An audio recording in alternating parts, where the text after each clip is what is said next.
like, you know, there's this great story that, like, you know, a young man witnesses his father beat his mother, right? And then he gets to an age where now he starts to like feel feelings and love. And now does he then, like, you know, your first kind of like frustration when you're in love, like, you know, does he then do what he's always seen, which I'm sure on a certain level, a certain age, we know is wrong. We know that inflicting pain on another person on some level is wrong. And do know it. And if you're a good person, that doesn't feel right. It's enough. If you're a person, I think, not good or bad, unless you're psychopathic, in which you can't relate to other people's Once emotions. again, labels, you know what I mean? If you're a cunt, you like to hurt people. If you don't, then you're a good person. Let's put it that way, okay? You know, but the thing is, it's a fine line between good person and evil person. I think there's very few evil people. I think there's I disagree completely. Well, I think there's a lot of people who are a product of their upbringing. I think there's a lot of people who don't have the sort of fortitude to kind of like be a good person. It can be really hard sometimes for people to like.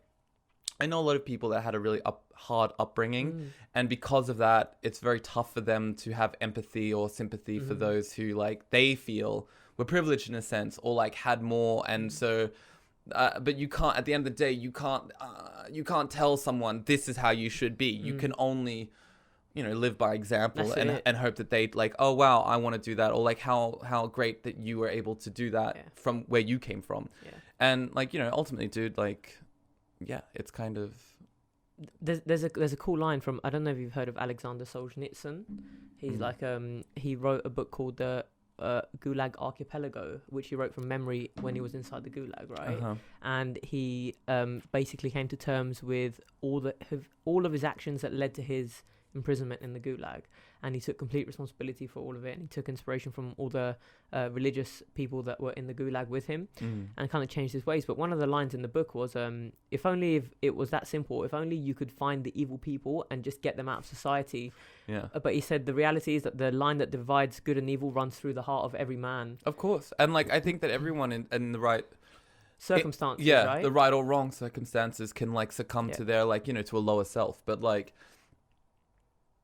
I think that, like what you were saying earlier, I think like the big part of privilege, the idea of privilege, like at the end of the day, like I'm a man, you know what I mean? Like ultimately I'm a cisgendered man, you know, and like maybe a little effeminate, but like I understand that. And cisgendered means that you identify with your male gender. I'm happy to be like, you know, I'm very grateful to ladies. Thank you, ladies out there, for continuing our species. I could just, you know, I want kids one day. I'll just pay for them. You know what I mean? Like, and I'll just love you, and everything will be fine. But I think that a big part of what is required of a lot of men now is that we need to, and this is not just for straight men, this is also for queer men, okay, and like gay boys, is like that you need to accept the fact that at some level we've also been afforded, especially for white cisgendered like gay boys and stuff like that, you have to accept the fact that yes, okay, you're queer and you might have been persecuted for this, but you've also benefited from the privilege of being a white male in the society. You know what I mean? And I get really nervous when a lot of non-binary or queer kids like say, oh, I'm not a man, I'm not this, I'm not this, but you are, like, you're not, you know, you're not trans, you're not whatever, you're still a man, you're queer or non-binary. When I get that, but at the same time you're kind of shunning away a part of your identity that you've benefited from, and now it's like you don't want to have any of the responsibility or the need to kind of make it better, because yes, I don't necessarily agree with identity, but what that does is it allows you to speak to other members of that group or identity. So instead of like all the queer and like kind of like boys running away from all of this like sort of men, we should be coming together as brothers and say, yo, this is where I come from, I get where you're coming from, let's try and make this a little bit more better, harmonious, like blend it, because where do you think this leads to, like this notion of privilege? Because okay, so say like I'm male and I'm heterosexual most of the time. I'm joking. Everyone's on the spectrum, to be fair. I think there's very few people that are like purely Either homo or, and like purely binary, hetero. right? Yeah, I think that everyone is really on like most people are on a spectrum, and they're either falling there because of their own social constructs, or like because they don't know, or someone just even had the opportunity. Maybe they see a movie with Gerald Butler and they're like, that's an Gerald Butler. scruffy. That's a beautiful man. I don't know how to feel about it, but I'm just looking at him and like it. I actually love it. I like a scruffy man as much as the next one. No, cool. But okay, but this is my point, right? Like, what are the implications of privilege? Because I saw this video Kamala Harris posted, and it was about privilege, and she said she explained privilege in terms of like we're starting a race, but a white, which is like this is like the kind of pariah of the whole social justice movement, is the white straight male, right? They start 30 meters ahead of you. It's like you both do well in the race, but you started ahead of me, so we need to do things to push people along and make it equal, right? Yeah.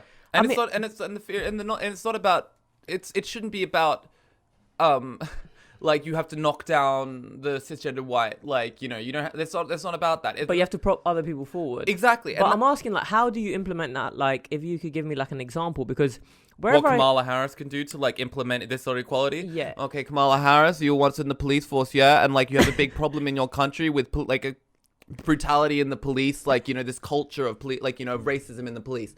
She should be able to like clean that up from the top, you know, because that's a perfect example. So by what? By conducting investigations? Not just investigations, but to come down and say, I'm sorry, but you will not, like, if any police officer in any state is caught, like, is shown an unfair prejudice toward race, okay, and there's like a little instances that you could say was a mistake, but it can't be, like, it's so rampant. That is the policy, though, right? That's the thing. Like, the policy is that you can't openly admit that you're racist unless the department is pernicious and badly run. Yeah. So, which is the case in some departments, right? Of course. But the problem is also with the police is that, like, it's run by the states. There's a commissioner, and then there's the mayor and the governor. They all have say in how the police is kind of like utilized. Then you have the federal government.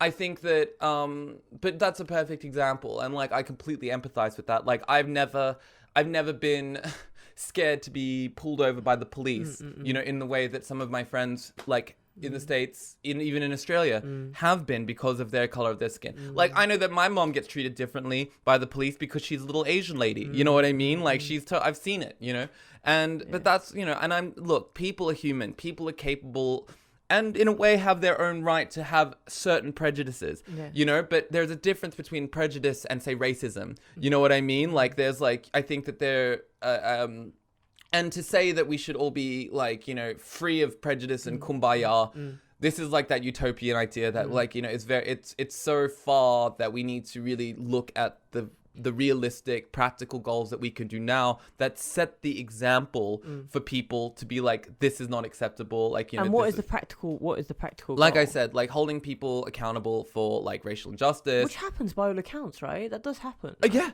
totally. But like, it's also like, dude, we also grew up in the Western democracies. You know what I mean? Like, we grew up in the Western patriarchies. So that's why we see it, you know? And like, but it's also like, it's just, I hope that equality is really a conversation that doesn't need to be had in the next 20 years. I really hope that us millennials will be able to iron it out.